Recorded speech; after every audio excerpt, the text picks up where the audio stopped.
la salvación tan grande que tenemos. Una salvación tan grande. Se lo compartí a Fabio y le dije, bueno, el tema va a ser este. Hebreos 2.3. Hebreos 2.3. ¿Cómo escaparemos nosotros si descuidamos una salvación tan grande? Entonces, no vayas a lanzar un mensaje profético de condenación, de advertencia profética, no. Yo quiero centrarme en la salvación tan grande que tenemos. Empequeñecemos la salvación, la menospreciamos, muchas veces la desechamos, pero ¿cómo escaparemos si despreciamos una salvación tan grande? Si descuidamos. Descuidar significa que tenemos que estar permanentemente al tanto, permanentemente valorando, permanentemente atentos, día tras día, momento a momento, hora tras hora, minuto a minuto. Tenemos que estar sin descuidar la salvación, porque es lo más grande que tenemos.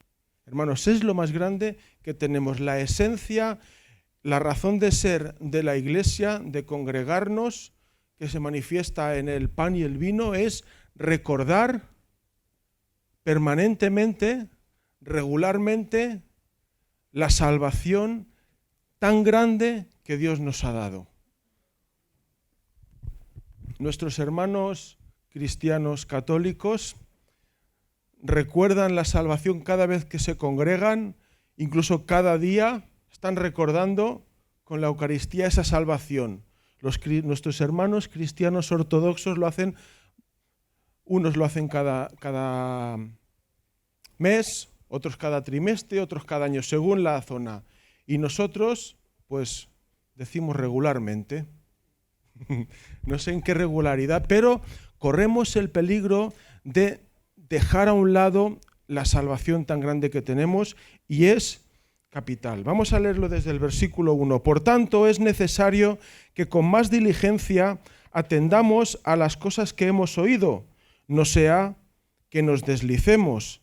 Porque si la palabra dicha por medio de los ángeles fue firme y toda transgresión y desobediencia recibió justa retribución, ¿cómo escaparemos nosotros, iglesia en el Pardillo, iglesia en Navas del Rey, nosotros si descuidamos una salvación tan grande, la cual, habiendo sido anunciada primeramente por el Señor, nos fue confirmada por los que oyeron, testificando Dios juntamente con ellos, con señales, con prodigios y diversos milagros, y repartimientos del Espíritu Santo según su voluntad.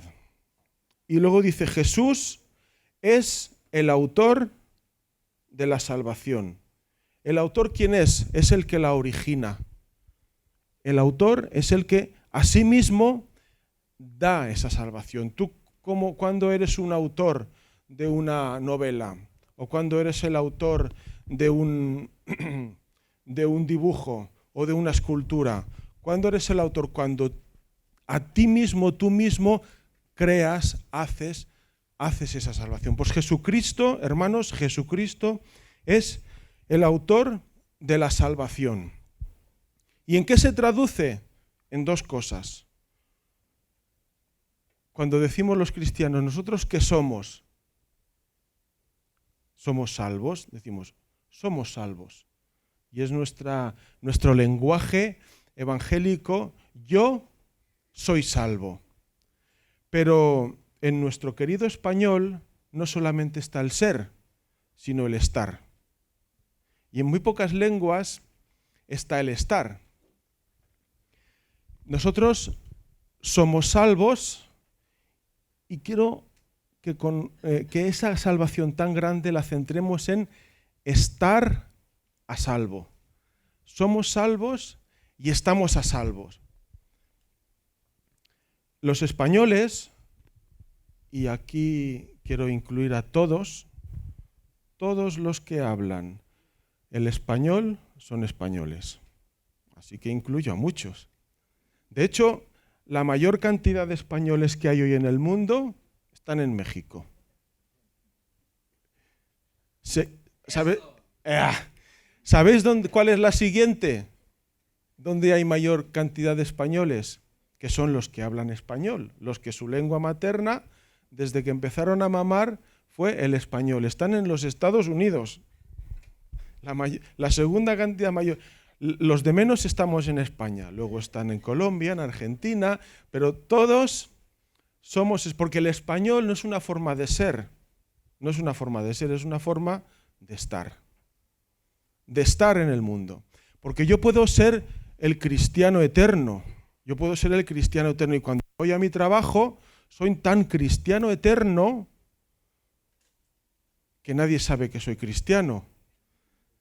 Llego a mi trabajo siendo el cristiano eterno, la esencia del ser. Yo soy cristiano, yo soy salvo. Pero tenemos que estar cristianos. O, como suena un poco raro, pero me gustaría que lo meditáramos, estar cristiano. O, como se dice hoy día, estar en modo cristiano. Yo estoy... No solamente soy, sino que estoy. Porque el que está es el que tiene en cuenta el lugar y el tiempo. Yo estoy cristiano en la iglesia. Mira, ya está llegando, está entrando por la puerta el cristiano eterno. Aquel que se sienta y no habla, aquel que se sienta y no se mezcla, no habla, no se relaciona, pero yo quiero a los cristianos que están en un tiempo y en un lugar, en un modo. Y esa es la salvación que Dios nos ha dado, la de ser y la de estar, como los españoles que somos y estamos. ¿Qué es la diferencia entre los españoles? Que, insisto, españoles son los que hablan en español. Los españoles son los que hablan en español. De hecho, a través de... ¿Sabéis que la única nación que está en el Nuevo Testamento es España? Con todas las letras, en mayúscula y con ñ, en romanos. Dice Pablo, cuando vaya a España me pasaré a veros. Y a través de España, pues, todos los que hablamos español.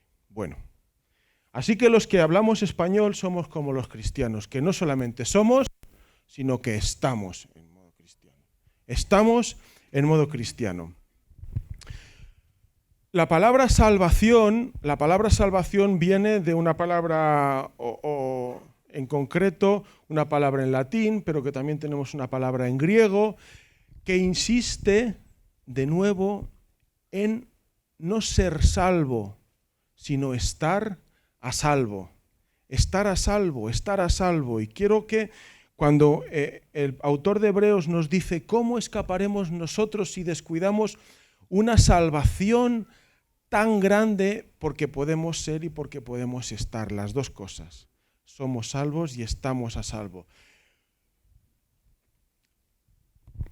Estar a salvo significa tener una situación de bienestar, tener una situación de salud, tener una situación de gozo placentero. ¿Quién quiere estar a salvo? Estar a salvo. Y cuando hablamos de estar a salvo, ¿qué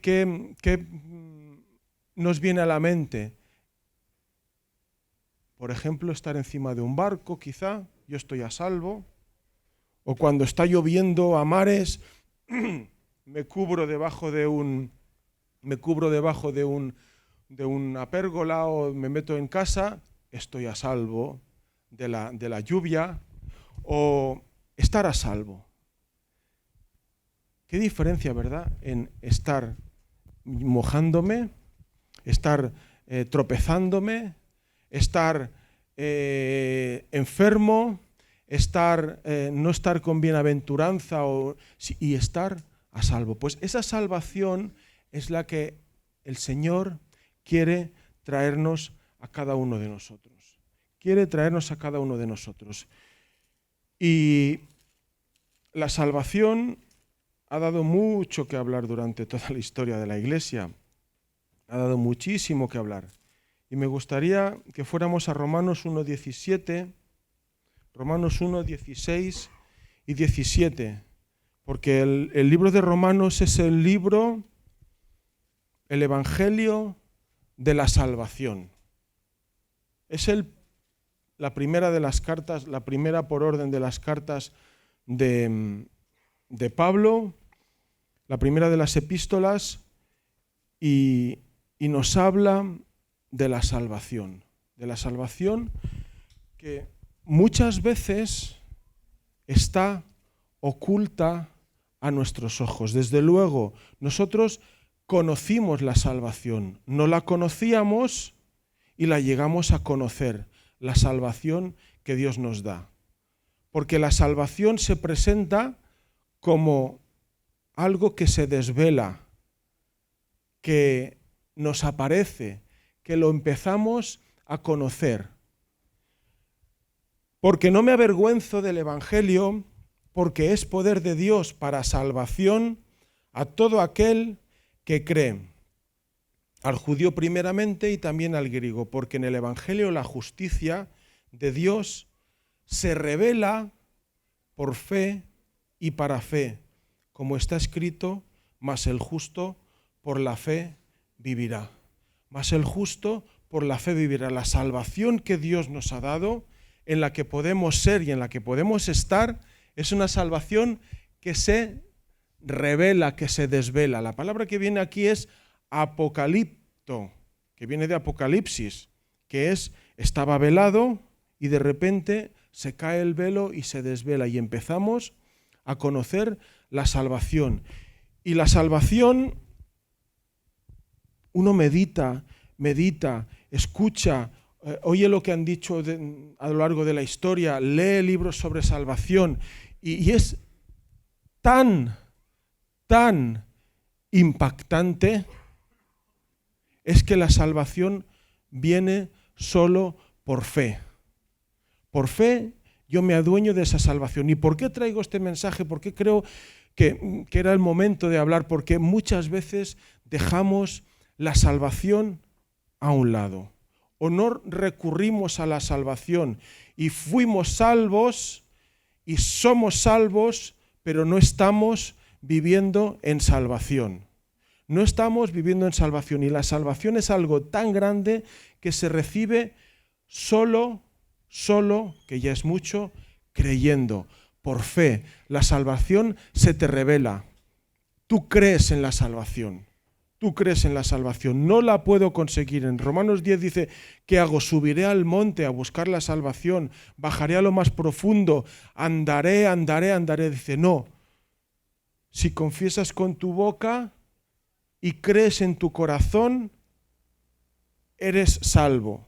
Y en 2 de Corintios 5:17 dice, el que está en Cristo, nueva criatura es. Así que somos salvos y estamos en salvación. Amén. ¿Cuántos nosotros en la vida cristiana manejamos, el Señor nos regala dones, a ti, a mí, y nosotros andamos con los dones. Y el andar en dones, si es un andar de un paso tras otro, de yo crezco hasta este punto en dones, yo crezco hasta este punto en la iglesia, yo crezco hasta este punto en ministerio y doy otro paso. Y luego doy otro paso. Sin embargo, la salvación no. La salvación das todos los pasos en una sola vez creyendo. ¿Alguien ha subido a alguna torre por las escaleras? ¿Algún campanario o a la Torre España o las torres que hay en la Castellana? Empiezas a subir escalón tras escalón, escalón tras escalón, pero la salvación ¿qué es? Es subirse al ascensor ¡fut! Y andar. De repente estás arriba.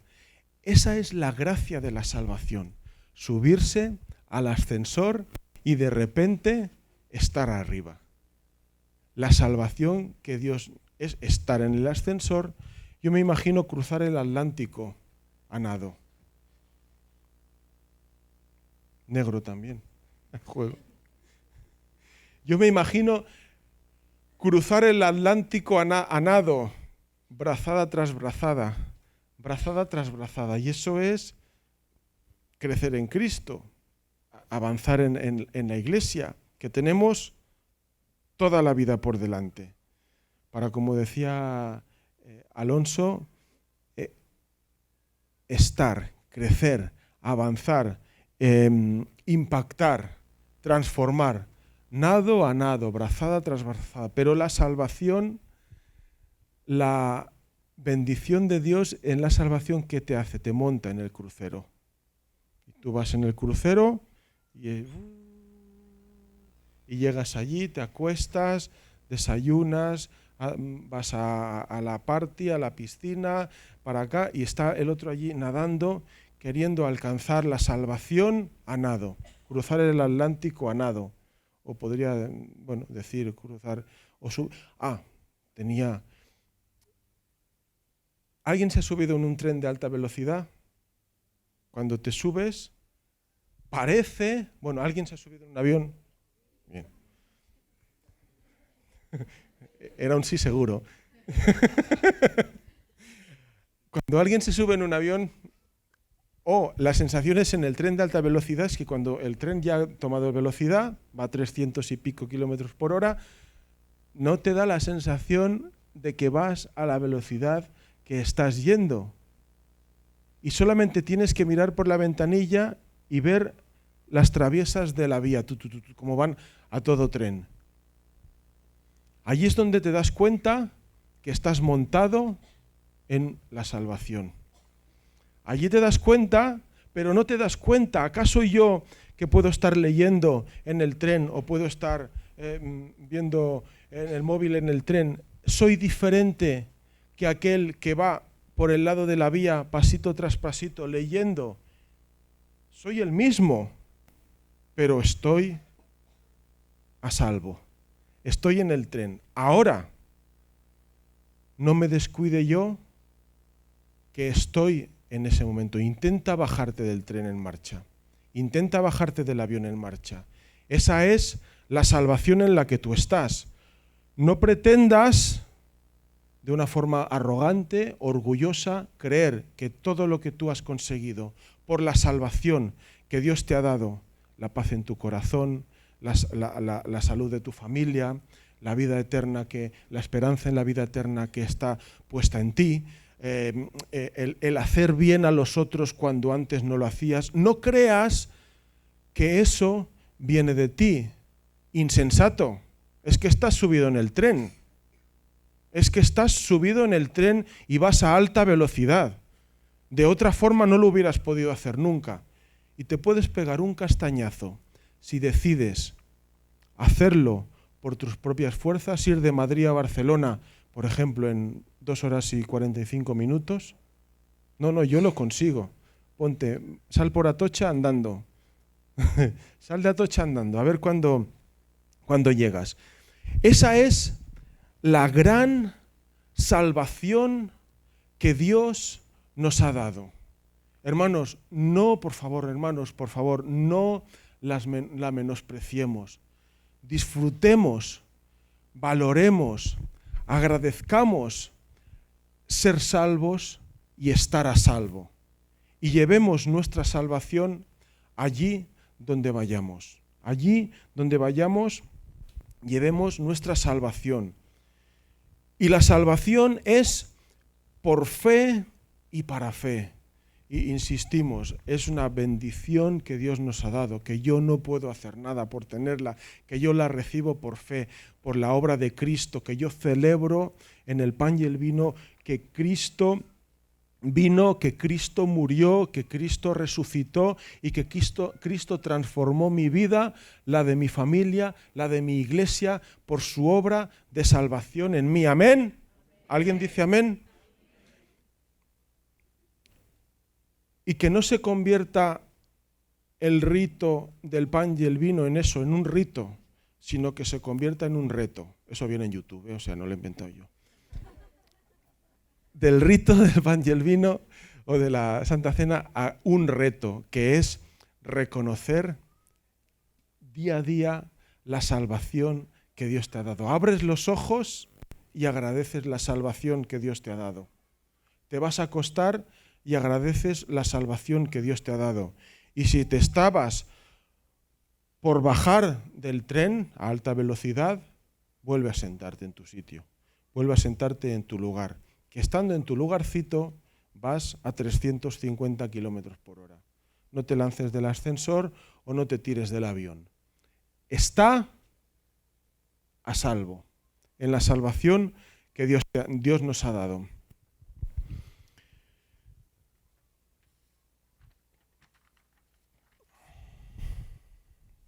Y podemos ver un montón de pasajes en los que la salvación viene, y con la salvación algo que Dios hace es que destruye el imperio de la muerte. En Hebreos 2:14, un poco más allá, vino Jesús a destruir por su salvación el imperio de la muerte. ¿Cuál es la diferencia entre un país, una nación y un imperio? Pues que el imperio lo ocupa todo, que el imperio muchas veces es agresivo, el imperio quiere expandirse, no se queda en un lugar quieto, sino que lo quiere ocupar todo, y el imperio de la muerte quiere ocuparlo todo en nuestras vidas, quiere hacerlo y transformarlo todo, quiere hacerse con el dominio de todo lo nuestro. Sin embargo, la salvación que Dios nos da es muy, muy grande. Y me pregunto, ¿qué experiencia de salvación podemos tener o tenemos en el Antiguo Testamento? La experiencia más grande de salvación que hay en el Antiguo Testamento, ¿cuál es? Para más señas, el libro del Éxodo. El pueblo de Israel es el ejemplo de la salvación del pueblo de Dios, de la salvación del pueblo hebreo, de la esclavitud, del imperio de la muerte, que era el imperio de... Y allí empieza, hermanos, allí empieza la historia de la salvación. Mucha gente cree, sino que ¿cuándo se empieza a escribir el Antiguo Testamento? El Antiguo Testamento se empieza a escribir en vuestras Biblias digitales, no viene el autor de Génesis, de Éxodo, de Levítico. Sin embargo, en mi versión vegetal sí viene primer libro de Moisés, llamado Génesis. Segundo libro de Moisés, llamado Éxodo. El pueblo empieza a tener conciencia de salvación y conciencia de sí mismo como pueblo cuando recibe la salvación, cuando cruza el Mar Rojo. Y ahora un dato. Se cree que el pasaje más antiguo de la Biblia es el Cántico de Moisés, cuando dice, echó a la mar a quien le perseguía, al jinete, al caballo, echó a la mar, que es una poesía, tiene su lógica, es una canción, tiene su lógica, es la que primera seguramente dice, pero ¿cómo me estás diciendo eso? Y todo el Génesis y toda la historia de Abraham, no, eso se escribió después, que lo rememoró Moisés, pero el primer texto, ¿por qué? Porque está escrito, y lo dicen los que entienden, en un hebreo arcaico. Es un hebreo muy básico y por eso creen que es el primer momento, la primera escritura prácticamente fijo que hay en la Biblia. Y de hecho, en Éxodo 17, el Señor le dice a Moisés, Moisés, empieza a escribir todas las cosas. Y a partir de ahí, Moisés empezó a escribir. pero el texto más antiguo es la liberación de Egipto, la salvación del pueblo de Israel. ¿Os imagináis? La potencia destructiva mayor en aquel momento, ¿qué era? El carro de Faraón. Tenía velocidad, 2, 3, 4 caballos, tenía lanzas, tenía 2 guerreros subidos en el carro, tenía arcos, tenía flechas, era la potencia militar. Hoy día sería, yo qué sé, la bomba atómica o un carro de combate. ¿A qué temeríamos? En aquel momento era el carro de Faraón. Imaginaos que a mí se me presenta un carro de combate, de los de Vietnam, por ejemplo, así los típicos. Se me presenta delante y yo no tengo nada que hacer con ese carro de combate. Me arrasa. Estoy delante del carro de combate y si el Señor me libra de ese carro de combate, pues el carro de Faraón, que lo cantamos, echó a la mar, pero era la fuerza imperial más poderosa que existía. Y el Señor les libra del carro de Faraón. O sea, el pueblo de Israel no tenía nada que hacer en Egipto, estaban en aquella tierra esclavos con una potencia militar que no podían hacer nada, más que estar metidos en su mundo de esclavitud, en su mundo de muerte, en su mundo de dominación, y el Señor viene y les trae salvación. Y lo primero que escriben es Éxodo 15.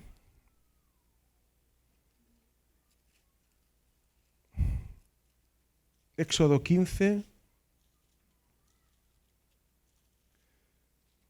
Y es un cántico de Moisés y de María. Es más, se cree que el cántico es de María y que Moisés lo escribió. Es decir, una mujer es la primera que escribe algo en la Biblia. Cantó María y Moisés escribió.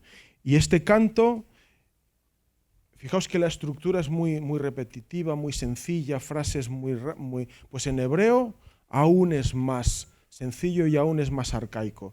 Y este es el primer canto de la Biblia, el canto de liberación, el canto de gratitud, el canto de liberación, el canto por la salvación de la esclavitud. Y cuando dice en el versículo 4, echó en el mar los carros de Faraón y su ejército. Y sus capitanes escogidos fueron hundidos en el mar Rojo. El poder de la muerte más fuerte que te esté dominando, el poder de la muerte más fuerte que te esté atacando y subyugando y esclavizando, el Señor lo trae a salvación por fe. La justicia de Dios se manifiesta por fe. Por fe tomamos la salvación de Dios. Por fe somos liberados como lo fue el pueblo de Egipto. Amén. Y os animo a que hoy en casa, esta tarde, después de la siesta, leáis con esta perspectiva. Es un texto antiquísimo y es un texto de liberación y es un texto de salvación frente a la potencia mayor que existía en aquel momento, a la que el pueblo de Israel no podía hacer absolutamente nada. Pues la salvación de Dios fue aún mayor. ¿Amén? Ya voy por el segundo punto. Aún mayor. La salvación. A ver, vamos a repasar. ¿Cuál es el título? Una salvación tan grande. Una salvación tan grande. El autor de Hebreos nos advierte cómo escaparemos si descuidamos, porque dice que algunos se deslizaron. Un peligro que tenemos es transformar Cristo, que es la roca, ¿verdad? La roca de nuestra fe. Es el fundamento de nuestra fe, es el fundamento de nuestra vida, es la roca. Pues en esa roca nos podemos deslizar, pegar un resbalón. Ese es el primero. Ojo, atención, no nos deslicemos. O bien porque pisemos mal en la roca, o bien porque transformemos a Cristo en un Cristo líquido. Cristo líquido, el Cristo líquido, o el Cristo gaseoso. Y hoy día ves muchas personas que tienen a un Cristo que no es su roca, sino que es un Cristo líquido. Un Cristo gaseoso. Es decir, y se deslizan en él. Bueno, estábamos en qué era. Estábamos en que una salvación tan grande, ser y estar en la salvación. ¿Sabéis quién? Es importante el ser, pero también es el estar. ¿Sabéis quién dijo y vio o tuvo la primera idea de tirar estos tabiques y este de aquí? Padre. Pero no vale para nada tener ideas. Había un señor, un poeta antiguo, mayor ya, que se le acerca un padre con su hijo y le dijo: Señor poeta mayor, anciano de días, usted ha escrito muchas poesías y creo que mi hijo puede ser un buen poeta como usted. Y le dice: ¿ah, sí? ¿Y por qué su hijo va a ser un buen poeta como yo? Dice: pues mire, porque mi hijo tiene muy buenas ideas. Y le dice el poeta: Señor, la literatura no se hace con ideas, se hace con palabras. Bueno, es que es una anécdota. Da igual que yo haya dicho que esto se tire y que quedaría mucho mejor. Lo que realmente vale son los que cogieron la maza y golpearon el tabique. Los que después pintaron este suelo. Los que después, y ahora podemos disfrutar y tener esta sala tan maravillosa. Porque hubo algunos que estuvieron, no que fueron. Yo lo dije, me colgué la medalla y ya. Pero aquí lo que vale es los que estuvieron. Si yo hubiera hablado, no hubiera valido para nada. Si yo hubiera dicho, no hubiera valido para nada. Pero aquí estuvisteis. A ver, ¿quién estuvo aquí tirando tabiques? ¿Quién estuvo aquí tirando tabiques? ¿Quién estuvo aquí pintando? ¿Quién estuvo aquí barriendo? Pues a ellos hay que agradecerle los que estaban, los que estuvieron.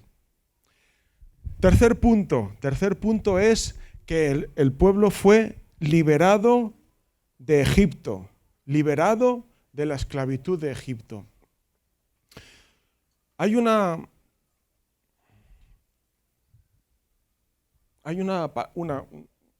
predicación, voy a copiar una predicación. Y lo digo así porque no soy el autor. Es una predicación del año 200 después de Cristo. Homilía cuarta del Éxodo, de un padre de la iglesia que se llamaba Orígenes. Orígenes o Principios. Orígenes. En su homilía cuarta sobre el Éxodo, habla, y me parece tan acertado, y explica alegóricamente qué significaban las 10 plagas de Egipto. Y ahora la voy a hacer muy rápido. Las 10 plagas de Egipto fue una muestra al pueblo de Israel y al pueblo de Egipto de la basura que había en Egipto. De la basura de la que el Señor les iba a liberar. De la corrupción, de la insensatez que era estar en Egipto. De manera que cuando el pueblo salió, se estaba dando cuenta de todo aquello. Es una alegoría ¿cuál fue la primera plaga? La de la sangre, ¿verdad? La de la sangre fue la primera plaga de Egipto. La segunda fue la de las ranas. La siguiente fue la de los mosquitos. Luego la de las moscas o los tábanos, eso es, mosquitos o piojos, eso es. Luego la de la muerte del ganado. Luego estaba la de las úlceras y las pústulas y los granos que tenían. Luego la del granizo. Luego la de la langosta. La de las tinieblas y la de los primogénitos, la muerte de los primogénitos. Y yo me he preguntado 1001 vez, Señor, este pasaje está aquí, ¿por qué está aquí? ¿Cuál es el sentido que tú tienes para poner este pasaje aquí antes? Porque los diálogos que hay entre Moisés y el faraón a veces no se comprenden. Y dice, y el Señor cerró el corazón de Faraón para que no pudiera ser liberado. Y esta vez no le cerró, sino que hay un proceso y un desarrollo. Pues este señor en el año 200, dice, la sangre son, y podemos ver en cada plaga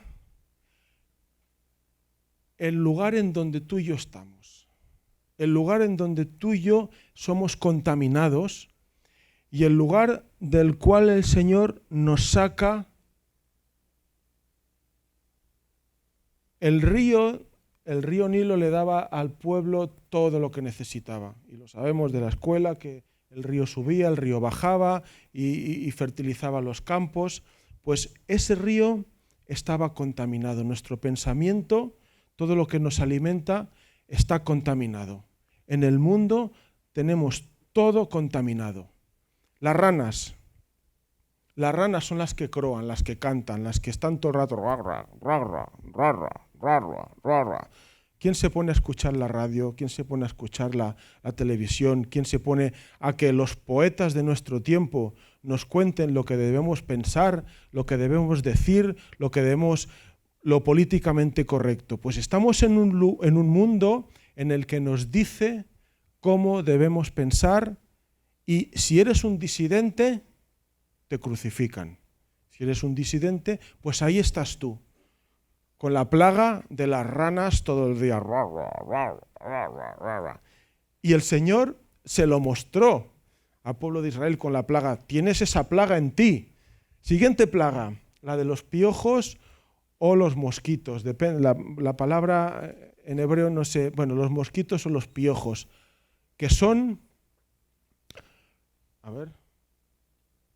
aquello que sin ver te pica. Aquello que sin tú ver de repente notas que te ha picado, notas que te está molestando, notas que son las depresiones, que son lo que afecta a tu alma, y en una perspectiva de salvación completa es los espíritus inmundos que afectan a tu mente y que te pican y que te molestan y que sin tú saber. Nos ha contado nuestro hijo que está en Edén, que esta semana ha sido la semana de liberación, liberaciones espectaculares de jóvenes en los que venían allí contentos, hijos de pastores, y cómo empiezan a sacar, a liberar, ¿de qué? De esos mosquitos que sin darte tu cuenta, ya te han puesto un dardo en la mente, ya te han afectado el corazón. Pues eso está en Egipto y de ahí el Señor te salva. Las moscas o los tábanos, ¿qué es eso? A ver, alguien que inventa. Las moscas, dice en Eclesiastés, las moscas muertas hacen heder y dar mal olor al perfume del perfumista. Las moscas son esos pequeños placeres desordenados que cuando están muy abundantes contaminan, pudren y echan a perder todo. Pues las moscas lo echaban a perder todo. Pues ahí andamos, entre moscas, entre esos placeres que tú te das, que al final contaminan tu alma. Y llevamos solo 4, pues todo, imagínate eso junto, todos los días, hirviendo y moviéndote. Y estás ahí en el mundo con todo esto. El ganado que se muere, el ganado, aquí dice este señor que son los ídolos que tú te haces. Cogían a los egipcios, cogían a los bueyes, a los ganados y los transformaban en dioses. ¿Cuántos dioses están en nuestra sociedad de las cuales tú eres un partícipe? ¿Cuántos dioses? Dime. No estoy hablando de imágenes religiosas, sino ídolos o dioses. Las úlceras y las pústulas, la maldad y la soberbia. El granizo que hace que cualquier brote que salga de algo medianamente bueno, de repente se destruye. De repente, en el mundo no hay nada bueno que no se vaya a torcer luego, que no se tuerza luego. Los que trabajamos en jardinería, estoy mirando a Manuel, los que trabajamos en jardinería o hemos plantado alguna huerta, alguna vez, siempre los brotes que aparecen, parecen bonitos, pero en cuanto la mata está así, si no la has fumigado, ya empieza a torcerse, ya empieza a salir el tomate torcido, ya empieza a salir el árbol. Esos brotes en el mundo siempre les cae el granizo y están hundidos. La langosta. Oh, insensato, admira la langosta que sin tener rey es capaz de avanzar adelante. ¿Dónde en el mundo hay una autoridad delegada bien organizada? No la hay. La política está llena de puñaladas. La política, el gobierno, está lleno de traiciones. Una empresa está llena de enfados, de cabreos, de molestias, porque en el mundo no hay un correcto ejercicio de la autoridad delegada, del respeto hacia el que manda, hacia el que gobierna. Y tú te envenenas de la crítica que dice tu compañero contra el jefe. Tú te envenenas de la basura o incluso tú siendo el jefe, no ejerces bien. Y en la política ni te cuento.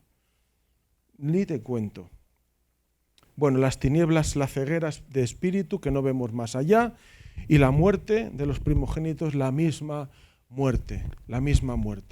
Y termino.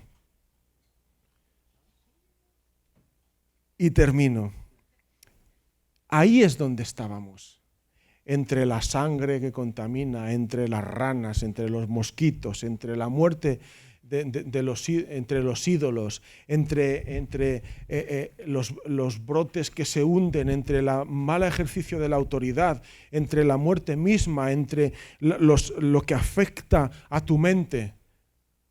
Y ese era el imperio que gobernaba con carros de Faraón. Y veo aquí a un policía, hecho y derecho, un guardia.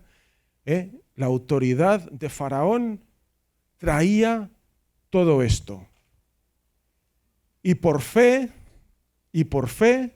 el Señor nos hace salvo de todo eso.